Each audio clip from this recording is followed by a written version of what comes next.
Hello, everyone. This is Denola Burton with Enhanced DNA Publishing, and I'm excited again to bring you another one of our amazing authors. Today, you'll have a treat because not only is this author bringing us a new book, he also has this is his second book. So we are so excited to introduce you to him and to let you see the great things that we are doing at Enhanced DNA Publishing. So without further ado, I'd like to introduce to you William I. Brazley Jr. Good morning. William, welcome, welcome. How are you doing today? I am doing well, thank you. How about yourself? I'm doing well. Thank you so much for joining us today and for allowing us to come into your home. In this day of COVID and pandemics, we do a lot of this from our own homes. So thank you for joining us today and for letting us kind of see what you've been up to because you've been up to a lot. Well, I appreciate the opportunity. Thank you, Denola.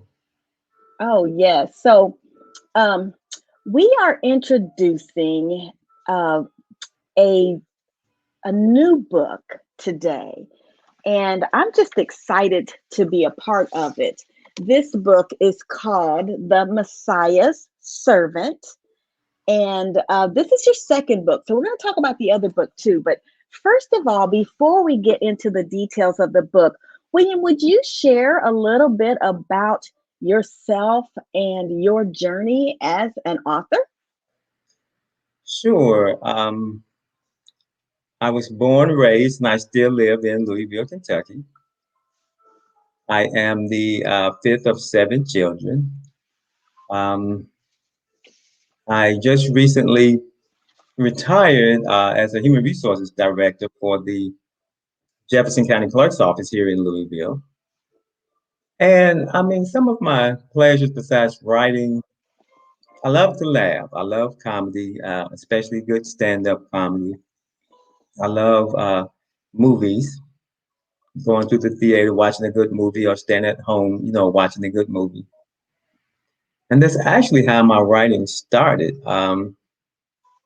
Because I first started to try to write screenplays for major motion pictures. And there was a time when it seemed like, excuse me, that I wasn't seeing very good movies. It was like about three or four in a row. And I said, well, this movie is terrible. And I kept hearing myself say, I could write something better than that. I could do better than that. So then I tried. So I started writing screenplays. The screenplays were, the format is different, and it's a lot harder to get into the eyes of somebody that could do anything with it.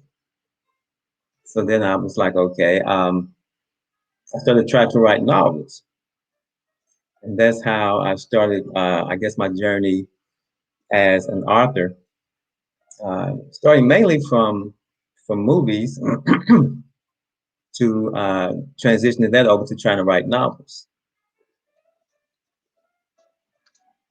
Well, I've noticed that because this is your second book, that you have a real skill for writing. I think the thing that I really love the most about your writing is the dialogue. You love to include a lot of dialogue in your writing, and that shows. And the dialogue just flows and it pulls it all together. So I've just been impressed with the way you write. I'm sure that your screenplays are written the same way, but yes, you are a very skilled writer. I will Thank let you you. Thank you. know that. Yeah. Okay, Appreciate that. let's talk. Oh, absolutely. Let's talk a little bit about the new book, The Messiah's Servant. Tell Okay. us a little bit about The Messiah's Servant. This book just was released in March, and it's amazing, I will say, because when you think about something about the Messiah, you may think that this is biblically based and maybe pretty boring. But the Messiah Servant is actually a fiction book based off of real life Bible and other things. So tell us a little bit about the Messiah Servant. Well, let me preface this first with a little bit of what I wrote in the acknowledgement, and that is, you're right, the book is biblically based. And what I want to say is that I am not a pastor.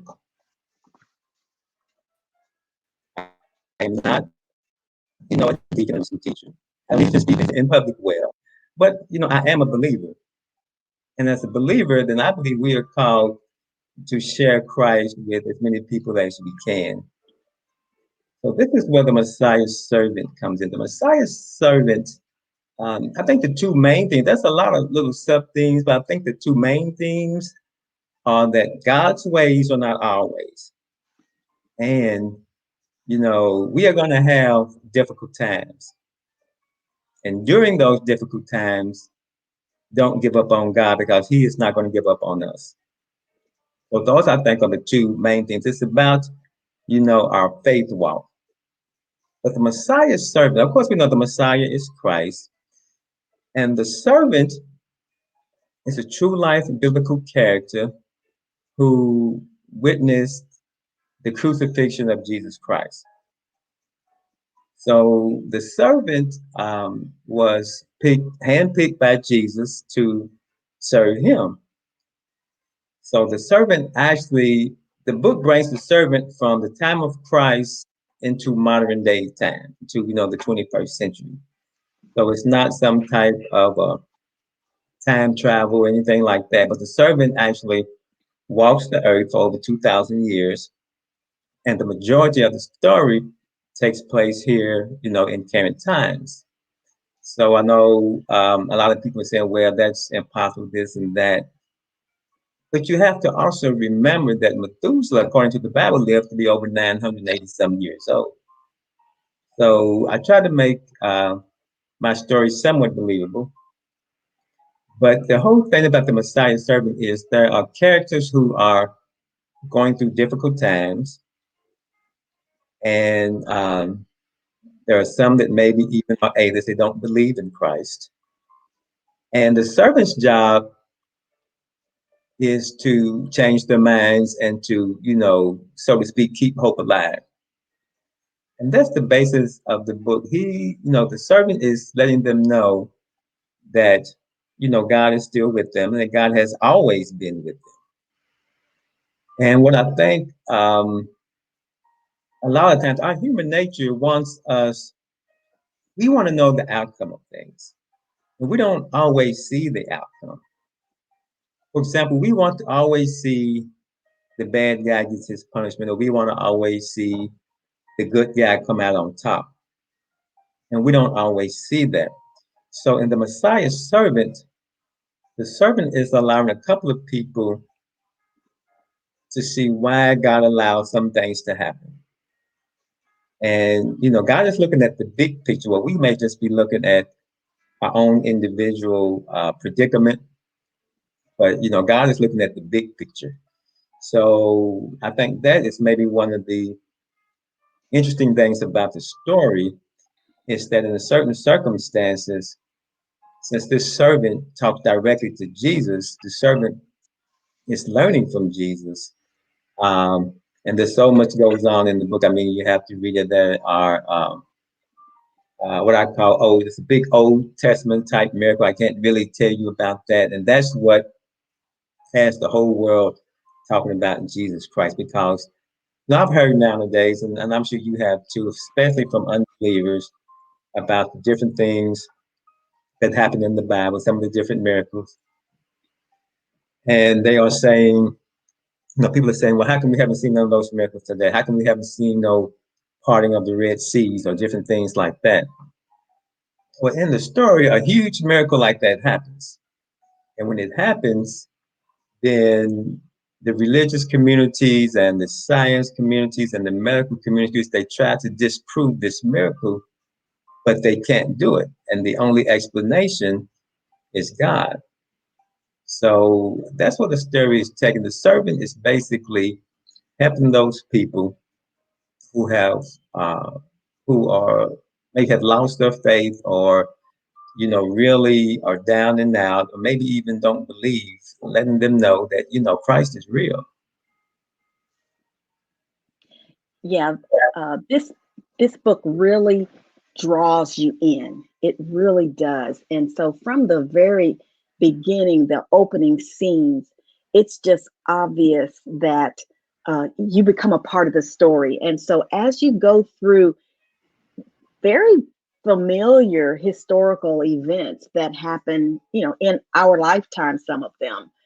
Um, you really do feel like you're a part of it, because not only did you bring in the biblical aspect and then of this servant who is involved in each one of these current type events. You've known throughout history about these events, but then you begin to feel like you're a part of them, and you begin to um, identify so much with the people that are in this great story. So it is an amazing book. I thank you for writing it. I think that not only will people enjoy the book, they will learn something from the book, because the historical aspects are true to form, I guess you'd say. Yeah. Right, right. I guess that was one interesting thing about the book, doing some of the research and some of the things that I found out. Because that's, I think, what I dislike the most about writing, having to do the research, but that is necessary, to give the actual real feeling of real facts and things that actually happen. Um, and I don't want to give away too much, but let me say this one thing. When I was researching, because as this servant is going through history now, I don't spend a lot of time in the history. Most of the book takes place current day. But Yeah. one of the things that the servant goes through is he's witnessing the Holocaust. Okay, Hmm.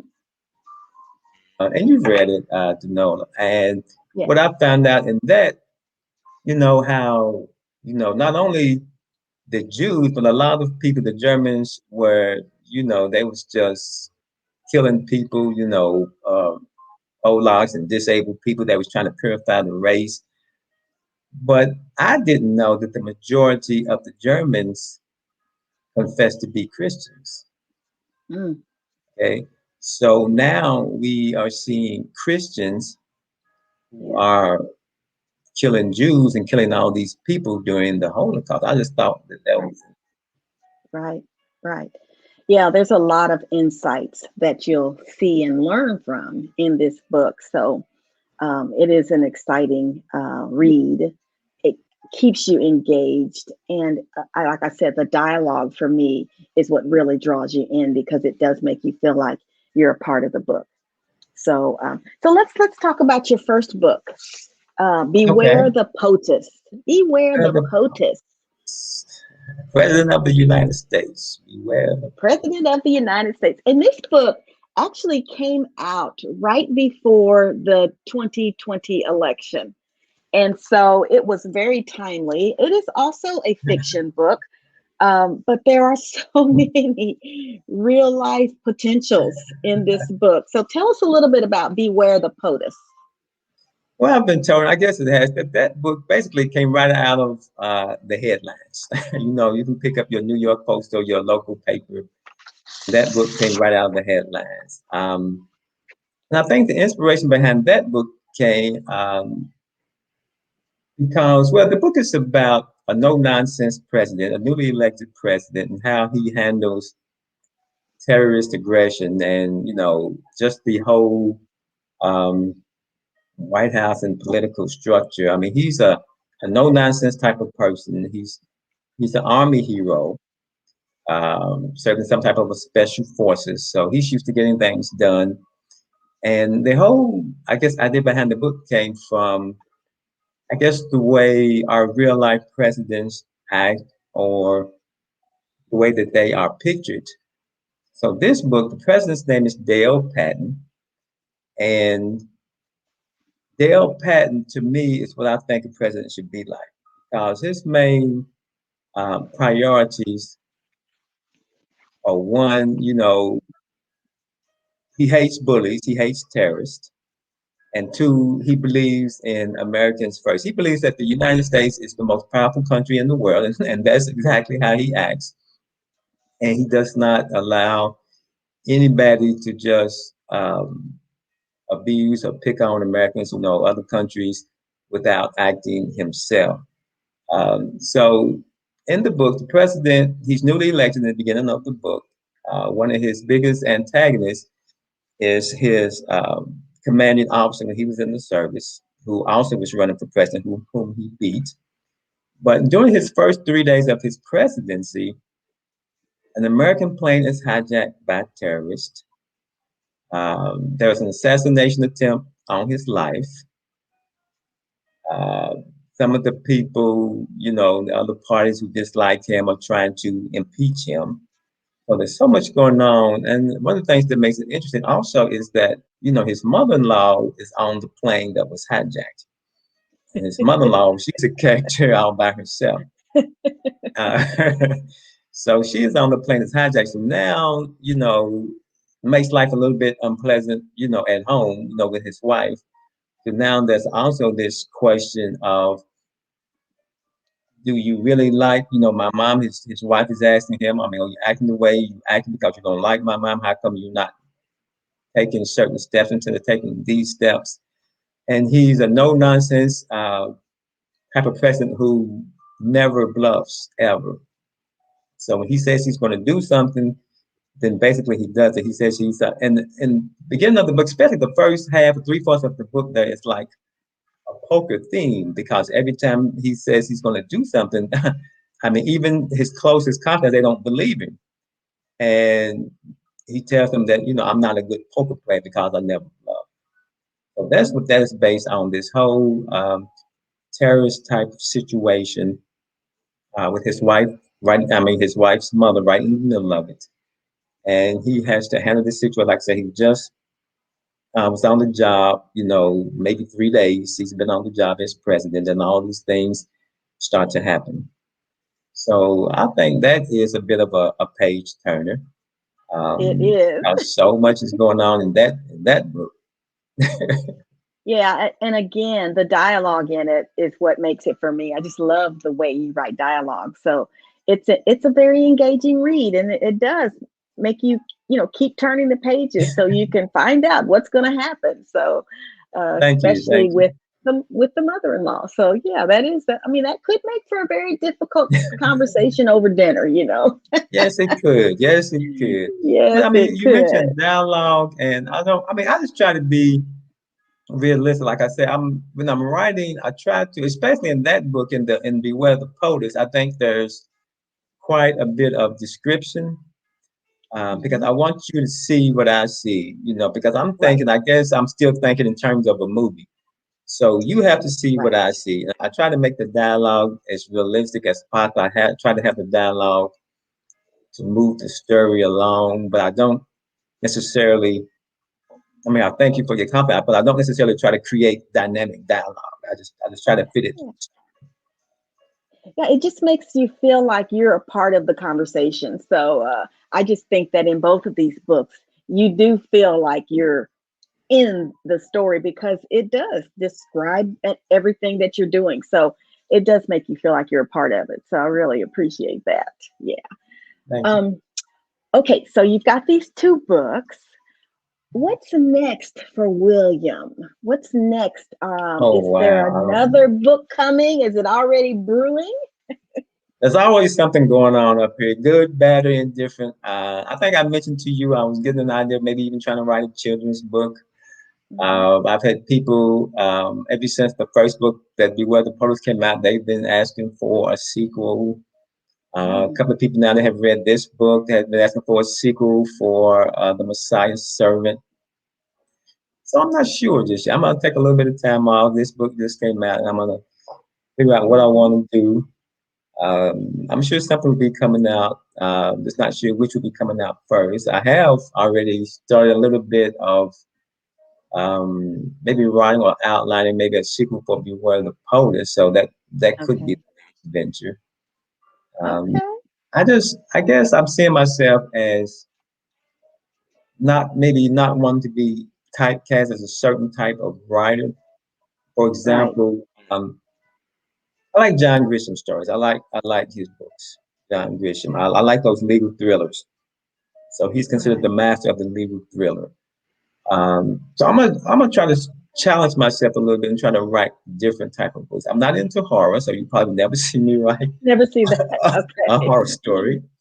I do like I said, I like comedy. I mean, I have written a screenplay I thought it was a comedy. I hope it's a comedy. So I might try to maybe transition that into a novel form. So that's a big question mark for me right now as far as the next Okay. project. Well, the one thing I do know is that I think both of us are in our retirement days, We were and both in yet human resources too, wasn't it? What are you in human both of us resources? in human resources, Yes. absolutely. And so Okay. the key is that we're not sitting on the front porch rocking in a rocking chair. That's for sure. No, man, I know you're not. You're so busy. No, yeah, but I think the biggest difference is we have choice. Right. And when you do things because it's a passion versus you have to, it really does. It seems to flow. So I'm sure we will see more from you pretty soon. Both of William's books are available on Amazon, but he has a beautiful website that we also would like you to check out. It's www. It's williambrazley.com. William Yes, yeah, just Brazley.com. It's not, WilliamBrightfield.com. yeah, it's not the I in there, but it's scrolling across the screen if anyone wants to check out his website. And we really do want to thank everyone who has supported William in both of these books. I always like to remind people, though, to please, please, please show how much you enjoyed your these books by leaving a review on Amazon. That's our social proof. Social proof is so important to authors and our books. Once a review is posted on Amazon, that allows other people to see that book. And so not only do purchases help the authors, the reviews help the authors as well. So we really want to encourage everyone to leave a review.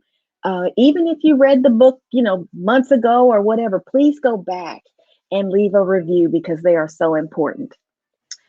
Okay, William, I'm going to let you wrap us up and tell us something, anything that you want us to know that we may not have asked you about.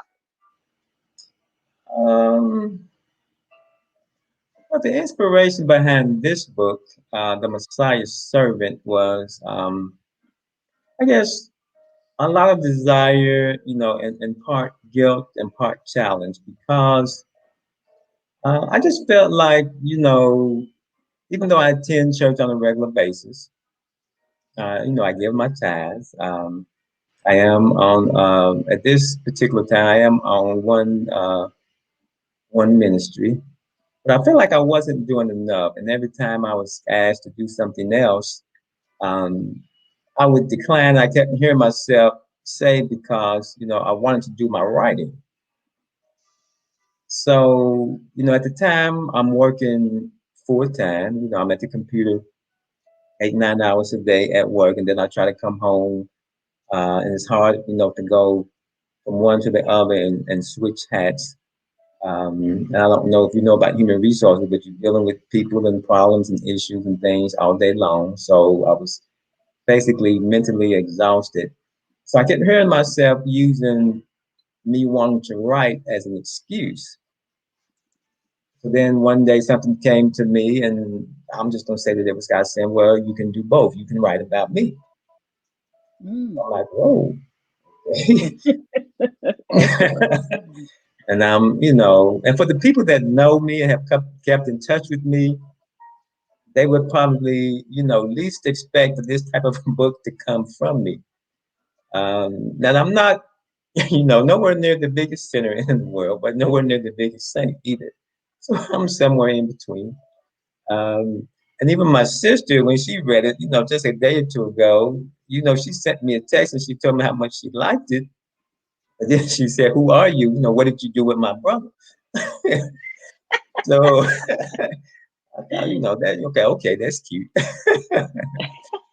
So, and I think my message is we can all do something. I mean, you don't have to write a book, because I never imagined myself writing this type of a book.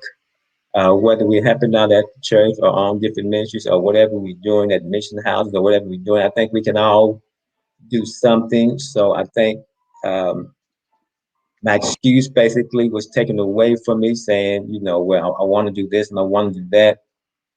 And then the voice said, well, you can do both. So that was pretty much the motivation, for the Messiah servant. Excellent. Well, William, I thank you so very much, not only for being here today, but for choosing Enhanced DNA Publishing. I have really enjoyed reading your book. So, first of all, I'll let you know I have a certain genre of book that I love to read. But one of the things that I try to do as a publisher is to read all the books. And so, uh, this brought me into a different kind of genre. I mean, obviously, both of these books are very different. They're both fiction, but I really enjoyed both of them. And so, thank you for choosing Enhanced DNA Publishing.